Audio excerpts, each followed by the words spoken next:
All right, guys, what is going on? We are going to be talking about predefined meal lists. Now, this is going to be for everybody, but and this is just kind of a good practice to go through if you guys are looking at dialing in nutrition. This is how I think about it. This is how we've seen the most success with people making a plan for themselves and executing on that plan effectively. Now, I was just going to go right into this, but my background started peeking out, and this is what it's all about, right? Is discipline equals freedom. We're going to be talking about food. We're going to be talking about setting out a meal plan. And honestly, freedom in this sense, we mean you're going to be more free to eat bad things, right? When you want to cheat, if you are disciplined 99, 98% of the time. When I go nuts, for those of you who have been around me, when I go nuts, you might have seen me at like a cookout or a barbecue or a party this year. And if there were cookies there, I probably grabbed about 25 of them.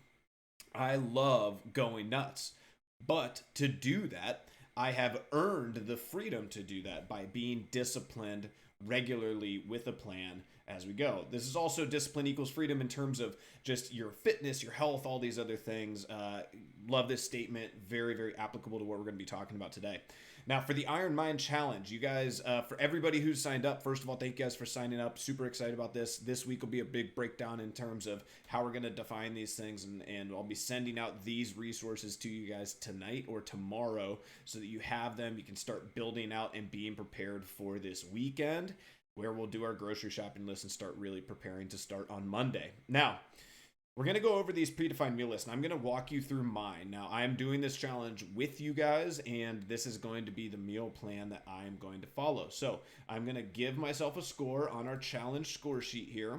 And so, make myself smaller so that we can look into this. Bring down the friendship logo. Oh, look at this. Look at how fancy we are. I hope Drew's appreciating this if he's watching. All right, now for this Iron Mind, right, we're gonna have a score sheet. This is gonna be our score sheet that everyone's gonna be working off of, and eating off of our predefined meal list is going to be. Let's say I did it for today. Today was Tuesday. Say I earned my one because I ate meal one off my predefined list. If I did meal two, good. Okay, or you can do X's. You can do kind of whatever you want. Points are going to be better. Make sure we align things center so it's nice and neat. And that would be a perfect day of eating. If I added the snack in, I would get a 1. If I didn't, I would get a 0. Doesn't necessarily matter. You don't have to do a snack. I wouldn't dock yourself points for that necessarily, but something that you guys can kind of think about. Now, we are just giving yourself points for sticking to the plan. That's all we're doing here. I keep going the wrong way. We're going this way. Sticking to the plan. That's all I care about. And our plan should be pretty good, right? Is you don't have to be perfect. You're going to see mine has some stuff that is not perfect, okay? And if we eat off of the list, then we're going to give ourselves a point. We're going to reward ourselves to making a plan and executing and sticking to it. That's what I want out of you guys, okay? So let's go over to the list. All right, we're going to walk through mine. Now, we talked about a little bit in the last video, the breakfast. My breakfast, I eat from home every morning. I eat the same breakfast every day. Therefore, I've only given myself one option. Now, if I go out, I have a great breakfast date on Friday. Hey, Sean. All right. We're going to be going to breakfast on Friday. We'll probably go to like a Hella's or a George's or something like that and have a breakfast out. That is not on my list. Now, I could cheat and I could put that on my list and say, oh, I ate off my predefined list. But I know that that's not sticking to my plan. And so that's going to be a 0 for me that day, right? That's going to happen, right? Life's going to come up. We want to be tracking where our zeros happen and how often they happen. So for me, my first plan from nutrition is going to be I eat every morning, I eat 6 eggs. My protein is going to be mostly the egg white, some of the egg yolk. My fat is going to be the egg yolk and the butter that I cook within in the pan. And some of the butter, sometimes I put butter on my Ezekiel bread toast. My carbs for my breakfast are going to be Ezekiel bread, 2 pieces, and I put that with some honey on, so double up on the carbs there. That's my breakfast. I eat it every single day. For those of you guys who really want to know more about it, we can go into the nitty gritty. I do scrambled eggs, and I put everything bagel seasoning on it. Thank you, Chris Sansbury, because it's awesome. And if I really want to, sometimes I'll throw a little sharp cheddar cheese on there to make my eggs a little bit more tasty. But I'm not going to do that for the challenge. I'm going to stay off because that's not on my list. I'm not putting that on my fat, so no cheese for my challenge. Okay, well, for that portion. Now, moving down to lunch. Lunch for me is the hardest meal of the day. All right. And I'm sure some of you guys can empathize with that. So, you guys probably, you're out at work, you've got things going on, workout timing, all that stuff. Lunch comes earlier for some people, comes later for some people. Some people don't like to eat a lunch. And so, I'll tell you my plan and where I'm good and where I'm bad. So, when I'm home, typically Maria likes to do a big batch of shredded chicken. And so she will, man, I keep going wrong. She will Instapot this and will just throw in a bunch of chicken breasts, a little bit of seasoning, and hit the Instapot real hard. And then we just pull it. We use big forks and we pull that, and then we strain it out. And then we pop it into a plastic bag, Tupperware, glass container, whatever we've got. And we throw all of that shredded chicken that's already cooked into the fridge. Couple reasons I like shredded chicken. Number one, it's a little bit more palatable. It takes things like sauces and mixes in a little bit better with salads, a little bit nicer. And the bigger reason I really like it is from like a measuring standpoint. If you're really dialing in how much chicken you're going to be eating. So for me, probably somewhere around 12 to 16 ounces is what I would eat for lunch. If I'm doing that in the shredded chicken realm, that's very easy for me to get exactly the amount that I want for that day to make sure that I'm hitting my protein goals. Okay. Now, what I do for that is I have these little avocado packages that I get from Costco, and I throw that in with a little bit of olive oil, and I make a salad basically. So I take super greens, which is a mix of kale, chard, spinach, and one other thing, maybe lettuce. I don't think so though, but something like that. So there's 4 different types of greens in there. You can get, again, those a pack at Costco. I do most of my grocery shopping at Costco. You get that package of super greens. I literally just shake it out. I fill the bowl the entire way. And then sometimes if we have fresh peppers or we have diced up or cut up peppers, I'll cut those up in there, add just a little bit, and then sometimes I'll also add Bacos. I don't know where Bacos always fit on this list. They're sort of a weird like soy product. But sometimes I'll do that to taste if it's not palatable for me that day. Other times I just scarf this right down, no big deal.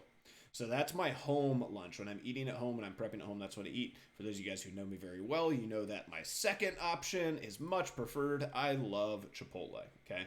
Now there is good ways and bad ways to go to Chipotle. There's expensive ways and cheap ways. My way is very expensive.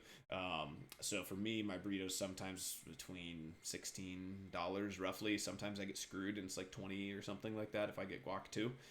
Just depends. Sometimes it's 9, right? But somewhere in there, what I get on my burrito, very simple. White rice, a bunch of meat, and then a little bit of cheese and sometimes guac, depending on how the guac looks. Okay.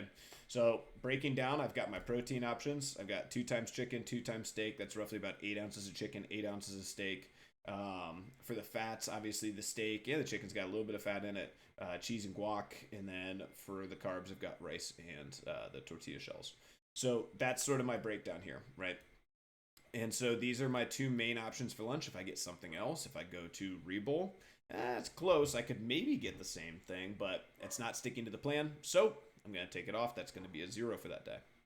And then last one, dinner, we have sort of 3 options. We have ground beef, we do steak, we do chicken. Now, if I was eating optimally, this would be something like fish. If you guys like fish, if you guys have better varieties of protein than I do, add in that. But I go off of the protein. So in Maria and I, this is just how we communicate to each other about what we're having for dinner, is we communicate the protein. It's like we're having ground beef, we're having steak, we're having chicken. And then we sort of know, because as you'll see, we're not very exotic on the carbs, right? We do a couple of different, mostly sweet potato options. And so for me, my teriyaki chicken might also have sweet potatoes in it, and that might be something like a barbecue chicken. And so the teriyaki, and I'm going to actually put a / barbecue, because it just depends on palatability of a pregnant wife, right? To see where she's at. Is teriyaki sauce or soy sauce sound better, or does barbecue sauce sound better for that night? And then we usually will put that over rice. Sometimes we'll put it over sweet potatoes. But this is sort of my one variability that I'm going to take with liberties for a pregnant wife. All right. So the other meals are super simple. We do sweet potatoes, a little bit of onions. We cook the ground beef in ghee or butter, and then we put that sweet potatoes and beef. Super simple.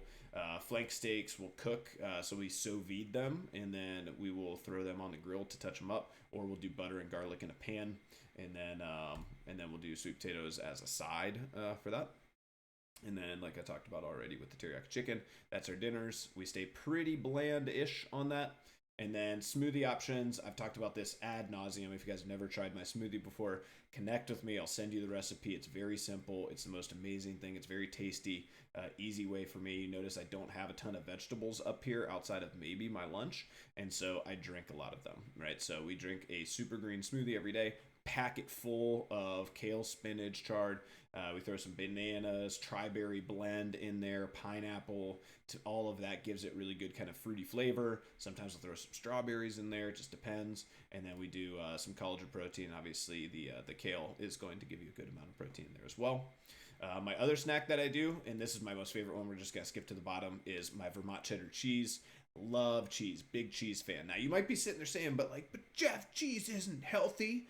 And yeah, you're right and you're wrong, right? There's better cheeses and not as good of cheeses. Cheeses is pretty high caloric, but it's mostly fat and protein. And so long as you're eating a pretty high quality cheese, and you're not eating it in absolutely crazy quantities, I don't have a huge problem with cheese. Most people end up having some sort of an intolerance to cheese that don't do well with it. And obviously, if you guys are looking at a weight loss journey, cheddar cheese is not something that I would be adding into your diet. But I'm somebody who naturally has to eat a little bit more to feel good and to keep my size, my muscle mass, and some of those things on. And I just feel better, a little bit bigger. I like being closer to 220 or 225. And if I cut out all cheese and I eat very, very clean, I get down to about 205, 200, and I don't feel very strong. And when I don't feel strong, I don't feel as good in workouts. And I've tested this a lot over the years. So I don't like being super lean. I don't like being super small, or I know, small for me. That's just something that I don't enjoy. So for me, I add the cheddar cheese and it helps me keep my desired weight, my desired muscle mass. So these are things that I've tweaked over the years that really work for me. This is not a promotion of the Jeff diet, but it works really well. I really enjoy it. I do it. I've done it consistently now for about 11, 12 years, and I eat pretty much the same way, same meals every week, and this is my plan. So I wanted to lay this out for you guys. Once you have your plan, then you'll see I scroll down. I do my normal grocery list. So every week, this is what we get. We usually get more than 6 dozen eggs. In actuality, this is typically we usually get 6 to 8 dozen eggs. Just depends on where we're at with the previous week's eggs. And so 6 to 8 dozen eggs, 2 to 3 flank steaks, usually around 10 pounds of beef, roughly, 12 chicken breasts, 3 sticks of Kerrygold butter, 6 to 8 bananas. And you can just see all this is, guys, is just looking at what we have above and what do we need every week. Now, because of some of the shortage stuff, we've started to stock up a little bit in our freezer on more of the steak, beefs, and chicken. That seems to be stuff that's now a little bit harder to get. So if you guys are looking ahead at this challenge, maybe, and you guys have a good freezer or a good lay down freezer, like we have one of those tank freezers, throw some stuff in there, throw some meat in there. That way you never run out. And then it's always nice to have that backup. And then this is the rest of what we get. Every month we get 1 thing of collagen protein, 1 thing of whey protein, 1 thing of frozen pineapples, maybe 2. This is where you guys want to talk about crazy inflation. These things got nuts. It was like a frozen pineapple used to be $9.99. Now it's like $17. And then some sort of almond butter. Maria's bigger on peanut butter right now, but I prefer almond butter. So this is our grocery list. I wanted to run down how you guys can make your plan. If you guys feel totally lost on this and you sign up for the challenge, this is going to be something that the nutrition coaches are going to help you with. If you guys feel like I'm starting from scratch, I have absolutely no idea what I like. I eat out 6 meals a day. You guys might want to just schedule a nutrition session with the coach, and you guys can go down and maybe think about defining one of these meal plans and creating one from scratch. That would benefit you just for life, to know a little bit how to create a meal plan from scratch. So more to come on this, but I wanted to lay out what the meal plan, what the nutrition portion of the Iron Mind Challenge is going to be. I appreciate you guys. If you guys made it this long, give me a Baba Booey in the chat or an email response. Love you guys. Have a great day.